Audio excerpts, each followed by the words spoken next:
About 2 weeks ago, I was using Martin's laptop because mine was dead, and I needed to check an email about my kid's daycare. Nothing sus about that, right? But when I opened the browser, I saw he had been looking at visa requirements for Singapore. We've never talked about Singapore. Like, never ever. I didn't think much of it TBH, maybe it was for something else. But then I noticed he'd also been looking at international schools in Singapore. We have a 3YO and a 1NIO. Why would he be looking at schools in another country? I closed the laptop and tried to forget about it, but something felt off. That night at dinner, I casually asked if he'd ever thought about visiting Singapore. And he got this weird look on his face and said, "Not really, why?" and changed the subject super fast. I could tell he was lying because he wouldn't make eye contact and kept fidgeting with his fork. Red flag FR. The next day, while he was at work, I went through his laptop again. I know. Invasion of privacy, whatever, but I was freaking out. I found emails between him and someone named Grace.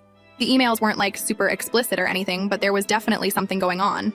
She kept saying stuff like, "I can't wait until we can be together properly," and "The waiting is killing me." But here's where it gets really messed up.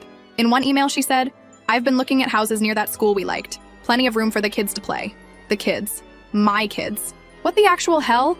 I kept digging and found out Martin had applied for a job transfer to their Singapore office. He never mentioned this to me. Not once. And he'd been approved. The transfer was scheduled for next month. He had a freaking plane ticket already purchased. I felt like I couldn't breathe. Martin and I have been together since high school. We have 2 beautiful children together. How could he do this? How could he plan to take my babies away from me? I was literally shaking so hard I dropped his laptop and cracked the screen. Oops. Instead of confronting him right away, which TBH was my first instinct, I decided to be smart about this. I took pictures of everything I found and sent them to my sister. Then I started monitoring his texts by syncing his messages to the iPad. He doesn't know I can see them. For the next week, I watched as he texted this Grace person constantly. They never said anything explicitly about taking my kids, but they talked about the plan and making sure everything goes smoothly. He kept assuring her that everything was on track. I also found out he'd been moving money to a separate account. Small amounts at first, but over the past 3 months, it added up to almost $20,000. Our savings is basically gone. I feel sick thinking about how long he's been planning this. Yesterday, I decided I needed to know who this Grace person is. I went through Martin's contacts and found her number. I didn't call her or anything. I just wanted to see if I could figure out who she was. I searched her on social media and OMG. She's his coworker. They've been working together for over a year. Her Instagram is full of pictures from office parties and team lunches. Martin is in a bunch of them. She posted a picture 2 months ago with the caption, "Sometimes the best things in life come when you least expect them," with heart emoji. And Martin had liked it. I wanted to throw up. Today, I decided enough was enough. I waited until the kids were napping and confronted Martin. I didn't tell him everything I knew, just asked again about Singapore. He denied everything at first, said it was just something he was looking into for a potential vacation. I called him a liar, told him I knew about Grace. His face went completely white. He started stammering, saying I didn't understand, that it wasn't what it looked like. Classic. I asked him straight up if he was planning to take our children to Singapore. He wouldn't answer. We started arguing, voices getting louder. I was so angry I could barely see straight. He kept saying I was overreacting, that I was crazy, but then his phone buzzed. It was a text from Grace. I lunged for it, but he grabbed it first, holding it away from me. I screamed at him, demanding to see it. He refused, backing away from me. I followed him into the kitchen, still yelling. He was trying to delete the message when I grabbed his arm. He shoved me away, hard. I stumbled backward and hit the counter. That's when I saw it. On the kitchen counter was a manila envelope. It was partially open, and I could see passport photos of our children inside. Martin saw me looking at it, and his eyes went wild. He lunged for the envelope just as I did. We both grabbed it at the same time and started wrestling for it. Papers flew everywhere. I saw flight itineraries, passport applications, custody documents. Everything laid out in black and white. His plan to take my babies away. I screamed and tried to gather the papers, but Martin grabbed me by the hair and yanked me backward.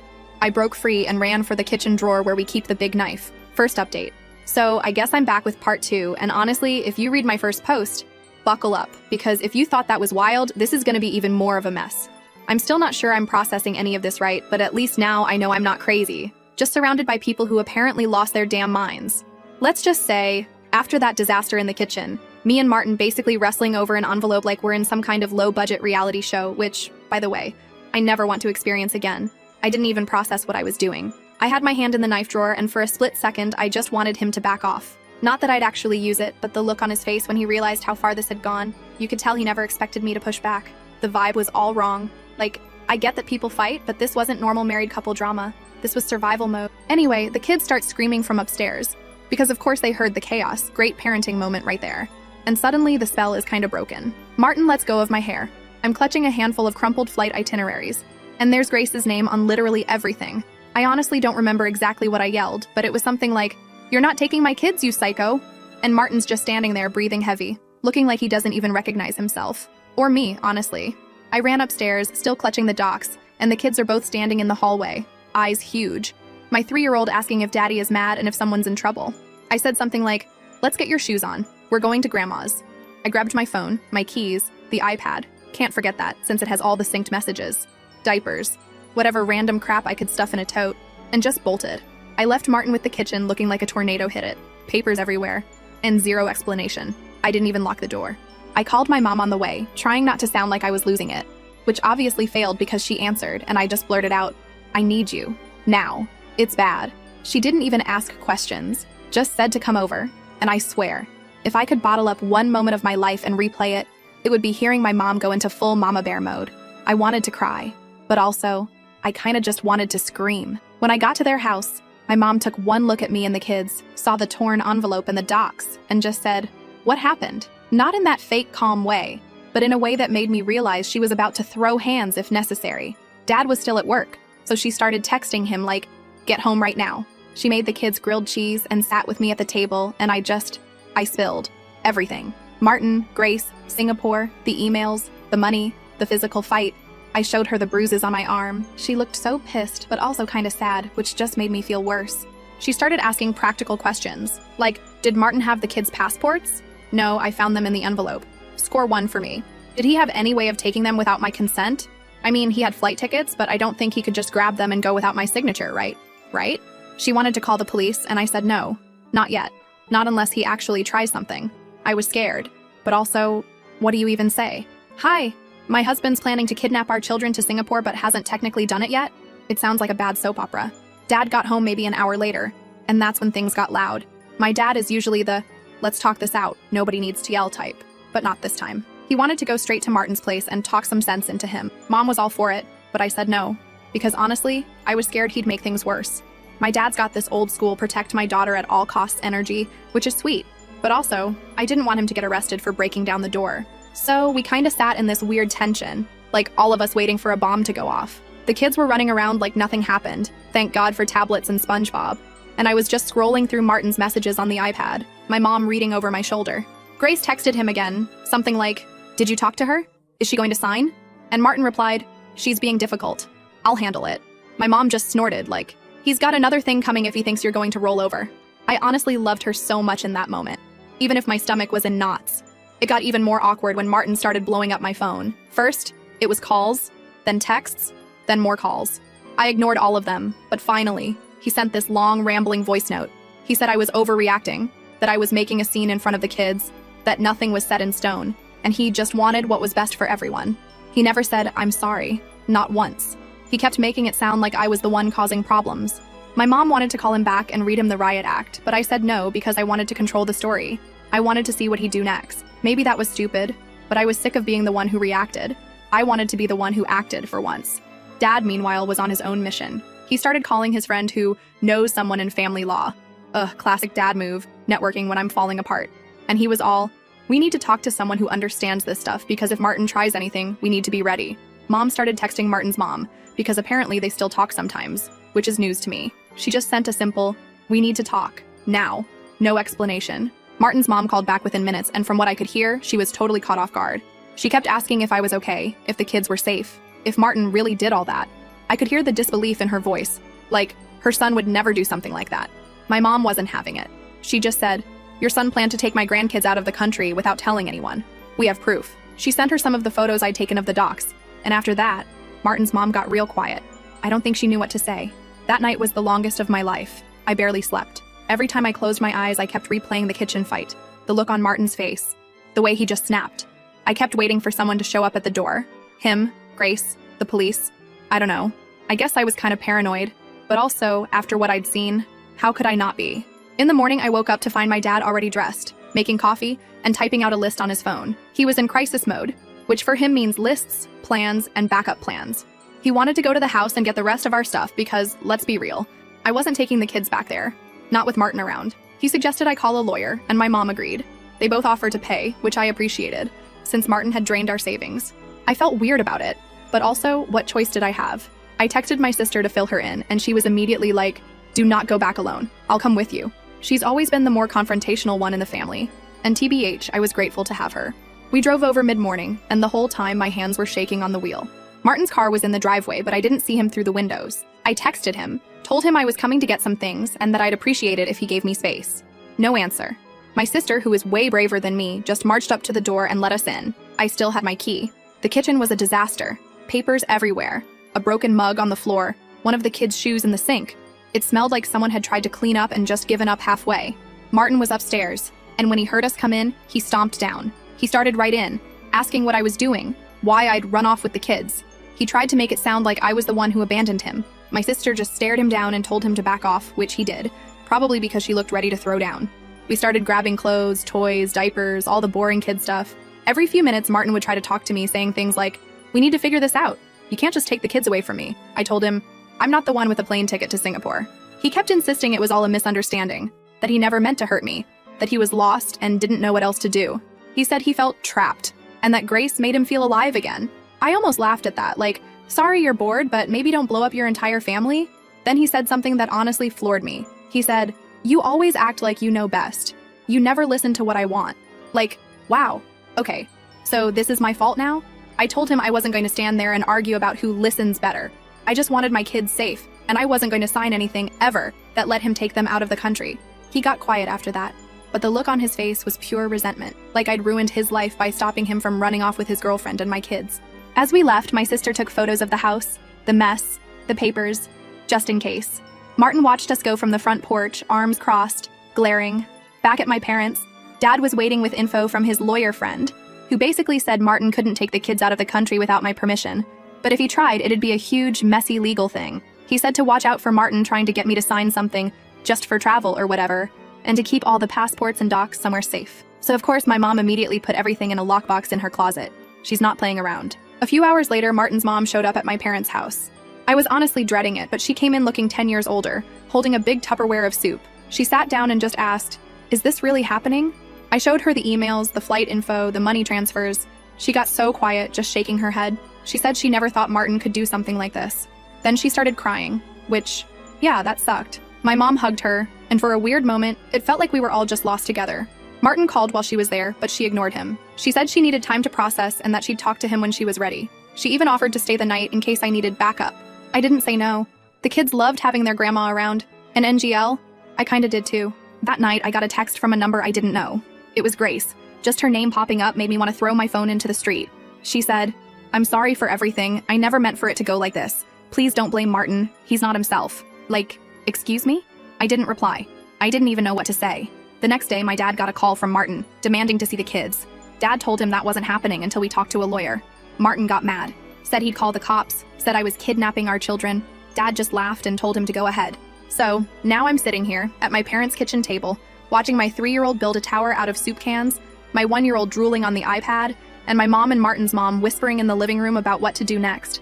My dad is making another list, and Martin is probably stewing in his own mess, wondering how it all went so wrong. I know we're just getting started, and TBH, I'm scared about what comes next. But for now, at least, the kids are safe, and I've got my family behind me. Second update. Okay, Reddit, here we go again. I'm not even sure where to start this time because it's been a whole new level of weird, tense, and straight up exhausting. If you've been following my last 2 posts, you already know Martin tried to pull off the most unhinged family relocation ever, except I wasn't supposed to be part of the move. Martin started texting me again, but this time it wasn't just guilt trips or let's talk. He sent these long, frustrated messages about how he couldn't believe I was turning his own mother against him and how I was brainwashing the kids. He said I was making a circus out of nothing, and if I didn't start cooperating, he'd have no choice but to take action. I showed my parents, and my dad just muttered something about Martin having the emotional range of a teaspoon. I wanted to laugh, but Ngel, it freaked me out. That phrase, take action, kept running through my head. Like, what did he even mean? Was he talking about court? Something worse? My mom told me not to answer, so I just blocked him for a while. Probably the best move, because I needed a break from the constant drama. But Martin wasn't done. He showed up at my parents' doorstep the next afternoon, completely unannounced. I was in the backyard with the kids and my sister, and suddenly my dad was calling me, saying Martin was at the front door, demanding to see his family. The way my dad said it, you'd think Martin was a door-to-door salesman or something, not the guy I'd been married to for over a decade. My first reaction was honestly just, nope, I didn't want the kids seeing him, not after what happened in the kitchen, not with all the yelling and the envelope and the shoving. My mom answered the door while my dad stood behind her, arms crossed, not saying a word. Martin started out all polite, asking if he could talk to his wife privately. My mom shut that down real quick, told him if he wanted to talk, it would be with the whole family present. Martin's mom came out from the living room, and the look she gave him could have frozen water. She said she needed to hear whatever explanation he had because none of this makes sense to me, Martin. He looked almost hurt, but just for a second before he went back to his I'm the victim here face. We all ended up in the kitchen. Me, Martin, my parents, Martin's mom, my sister, who was pretending to play games on her phone but definitely recording everything, let's be honest. The kids were in the other room with headphones and snacks, which I guess is the modern version of go play outside while the adults talk. Martin started with this big sigh, said he never meant for things to get so out of control, that he only wanted what was best for everyone, and that he felt like I'd blindsided him by running off with the kids and turning everyone against him. He said he didn't have a choice, that he'd been unhappy for a long time, and that I wouldn't listen whenever he tried to talk about how he felt trapped by our routine. He even tried the "I'm sorry if you felt hurt" non-apology. My mom cut him off, said, "You could have just talked to your wife. You didn't have to make plans behind her back or try to take her children away." Martin got defensive, said I'd never let him have a real conversation, and that every time he tried, I'd shut him down or change the subject. I honestly don't remember that. But maybe I was just tired of hearing about how everything was my fault. Martin's mom tried to get him to see reason. She told him she didn't even recognize him anymore, that the Martin she knew would never try to sneak his kids out of the country. He just shook his head, said he was desperate and thought it would be easier to start over somewhere new, with someone who actually cared about him. I almost snorted, because if Grace is the answer to his problems, then I guess I dodged a bullet, but whatever. My dad asked point blank if Martin ever actually planned to take the kids without telling me or getting my permission, and Martin just mumbled something about not being sure and thinking maybe I'd come around if I saw he was serious. That's when I realized he really did think I'd just go along with his plan if he pushed hard enough. Like, in his mind, I was supposed to just hand over my kids and move to Singapore because he'd already bought the tickets. The conversation kept circling. Martin wanted me to just talk to Grace, get to know her, because she's good with kids and wants to be part of their lives. My mom practically choked on her coffee. My sister rolled her eyes so hard I thought she'd pull a muscle. I said I didn't care how good with kids Grace was. She wasn't the one who made them, and she sure as hell wasn't going to be their new stepmom without me having a say. Martin started getting frustrated, raising his voice, saying I was being unreasonable, that I was punishing him for falling in love with someone else.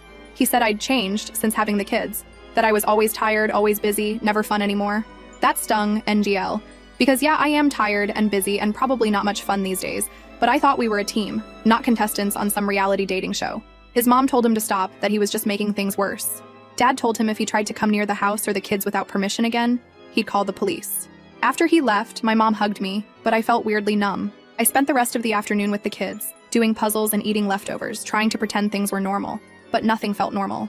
Every time my phone buzzed, I jumped. Every time a car drove past the house, I checked to make sure it wasn't Martin coming back. A few days later, things escalated again. I got a letter from a lawyer, Martin's lawyer to be specific, saying he wanted joint custody and permission to relocate with the children internationally, should the opportunity arise. I showed it to my parents and my dad went off. He called his own lawyer friend who said not to sign anything and to start preparing for a real custody fight. So, I did the thing I'd been dreading. I met with my own lawyer. Thank you, Mom and Dad, for fronting the cash because Martin had drained our savings. The lawyer was blunt. Martin couldn't take the kids out of the country without my signed consent, but he could make things difficult in 100 other ways. She said to keep documenting everything. Texts, emails, even the stuff his mom and my sister had witnessed. She also told me not to engage with Martin directly and to let everything go through lawyers from now on. Martin, of course, did not stick to that plan. He started showing up at the kids' daycare trying to see them, even though the staff knew to call me if he showed up without warning. One morning, I got there, and the manager pulled me aside, said Martin had been waiting outside, asking questions about our schedule. She asked if everything was okay, and I just said, "We're going through some stuff. Please don't let him pick them up unless I say so." She wrote it down, made me sign something. I guess that's how you know it's real, when you have to sign paperwork just to keep your own husband from taking your kids. Meanwhile, my parents' house was starting to feel like a weird mix of safe haven and pressure cooker. My dad was stressed, my mom was tired, my sister was always on her phone texting her friends about the drama. My 3-year-old started having nightmares, waking up crying for daddy, which broke my heart. I tried my best to keep things calm, but some days I just wanted to run away myself. Martin's mom was still staying with us, but you could tell she was torn. She loved her son, but she also loved her grandkids, and she kept apologizing for not seeing this coming. I didn't blame her, but it was weird having her around all the time. Sometimes I'd catch her crying in the laundry room. Then, out of nowhere, Grace messaged me again. This time, it was a long, rambling wall of text about how she never wanted to break up a family and didn't realize how complicated things would get. She said she just wanted Martin to be happy, and that maybe if I gave her a chance, we could all figure out a way to make this work. I didn't even answer. What was I supposed to say? Sure, let's all move to Singapore and braid each other's hair? No thanks. My lawyer kept pushing me to get a formal custody order in place, so Martin couldn't just show up and take the kids whenever he felt like it. I dragged my feet, partly because I hated the idea of turning my whole life into paperwork, partly because I was still hoping Martin would just snap out of it and realize what he was doing. But the more he pushed, the less I trusted him. He started sending me screenshots of other people's messages saying things like, "Everyone thinks you're overreacting," and "You're making me look like a monster." I recognized some of the names, mutual friends, a couple of his cousins, but I also knew he was cherry-picking. I started second-guessing myself, wondering if maybe I was being too harsh, if maybe I was the one making things worse. But every time I thought about giving in, I remembered the envelope, the flight tickets, the way he grabbed my arm in the kitchen. I couldn't let myself forget. One night, my dad and Martin's mom got into a heated argument at the dinner table. Dad was frustrated. He wanted to protect me and the kids, but he also hated having so much tension in his house. Martin's mom said he needed to try harder to see things from Martin's perspective, that he's not evil, just lost. My dad snapped, said, "Lost doesn't mean you get to drag everyone else down with you." It got awkward, and my mom had to step in, trying to smooth things over. I just wanted to disappear. Meanwhile, the kids were getting more clingy, especially my 3-year-old, who started acting out at daycare and refusing to go to sleep without me in the room. The 1-year-old was teething again, because of course she was. So between the legal drama, the family tension, and the constant sleep deprivation, I was running on fumes. But I kept moving, because what else can you do? People kept telling me I was so strong, but honestly, I just didn't have another option. A few days later, my lawyer called to say Martin had filed a motion for emergency visitation, claiming I was withholding the children and alienating them from their father. I swear, every time I thought things couldn't get worse, Martin found a new way to surprise me. The court set a date for a temporary hearing, and suddenly everything felt real in a way it hadn't before. My parents started making lists of what I needed to bring, what evidence to print, who could vouch for where the kids had been. It was like prepping for battle, except the enemy used to kiss me goodnight and bring me coffee in the mornings. The night before the hearing, Martin texted me, not about the kids, but about the house. He wanted to know when I was going to come get the rest of my crap, because he needed space. He said he was staying at Grace's place now, and that he'd changed the locks. I guess that was supposed to hurt my feelings, but mostly I just felt relief. The house wasn't home anymore. My home was wherever my kids were safe. The hearing itself was a blur. Lawyers talking, documents being passed back and forth, Martin sitting across from me with Grace by his side. She didn't say a word, just stared at her shoes the whole time. The judge asked a ton of questions, mostly about the kids, our living situation, why Martin had bought those tickets, why he hadn't told me about the job transfer. Martin tried to spin it like he was just planning for the future, that he always intended to include me, but the judge wasn't buying it. My lawyer laid everything out, emails, texts, the fight in the kitchen, the daycare incident. The judge said there was enough concern to warrant a temporary order. Martin could see the kids, but only in public, supervised, and only if I agreed to the date and time in advance. So here we are now, with a court order in place, the kids' passports locked away, and Martin sulking at Grace's place, still texting me about how unfair this all is. My 3-year-old has started drawing pictures of 2 houses, one with me, one with Daddy, and that lady with the glasses. I guess that's Grace. Do I think Martin's done? Not a chance. Final update. All right, Reddit, here we go. Final round, or at least I hope to God it is. I swear, if you'd told me last month that my biggest worry would be whether the kids had clean socks for daycare, I would have believed you. Instead, I'm splitting my life between my parents' guest room, tense court hearings, and supervised playground visits where everyone is pretending this is just a rough patch. If you've stuck with me so far, thanks, because this has been the wildest, messiest, most exhausting saga of my life, and I wouldn't have believed half of it if someone else told me. So, after the court put that temporary order in place, things got weirdly quiet for like a whole week. Martin kept texting, but it was mostly this mix of, "When can I see the kids?" and "You're making this harder than it needs to be." I never replied directly, just forwarded everything to my lawyer. He also kept trying to talk to my mom, which, NGL, was hilarious because she started screening every call, and the few times she picked up, she'd just tell him to talk to his own lawyer or hang up.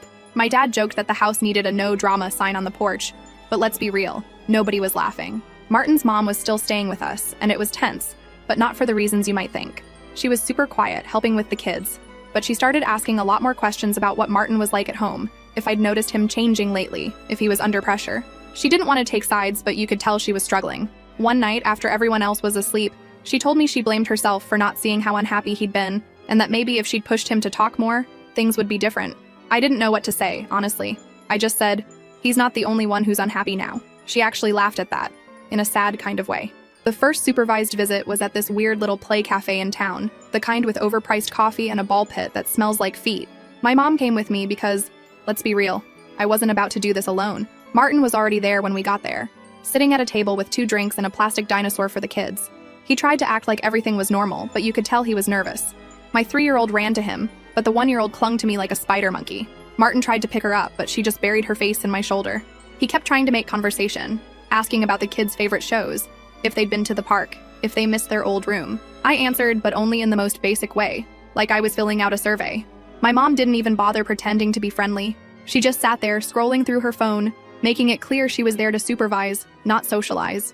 Halfway through, Martin tried to talk to me about moving forward. He said he wanted to find a solution, that he deserved a fresh start, that things could be better for everyone if we just let go of the past. I asked him if letting go of the past meant forgiving the part where he tried to take my kids across the world behind my back. He just stared at the floor, didn't answer. My mom cleared her throat, and Martin gave up. At the end of the visit, the kids melted down, classic, and Martin tried to hug them both at once, but the 1-year-old shrieked and reached for me. He looked so defeated, but for the first time, I felt nothing. Not anger, not pity, just done. Back at my parents', the mood was off. My mom said she was proud of me for keeping it together, but honestly, I just felt empty. My dad wanted to talk strategy. He was convinced Martin was going to pull something at the next hearing. Maybe try to use the supervised visits as proof that I was alienating him from the kids. I wanted to roll my eyes, but he was probably right. Martin's lawyer had already sent new paperwork, this time asking for more unsupervised time and throwing around words like parental rights and emotional harm. My lawyer said not to worry, but also warned me that these things never end neatly. A week before the next court date, Martin's mom announced she was moving out. She said she needed to support her son, even if she didn't agree with what he'd done. I understood, honestly, but the peace didn't last. Martin started pushing harder, showing up at the kids' daycare again, trying to talk to the staff, asking if he could just say hi. They called me every time, and each time I had to remind them that there was a court order. One of the teachers asked if things were safe, and I had to reassure her while wondering the same thing myself. The next hearing was a whole different beast.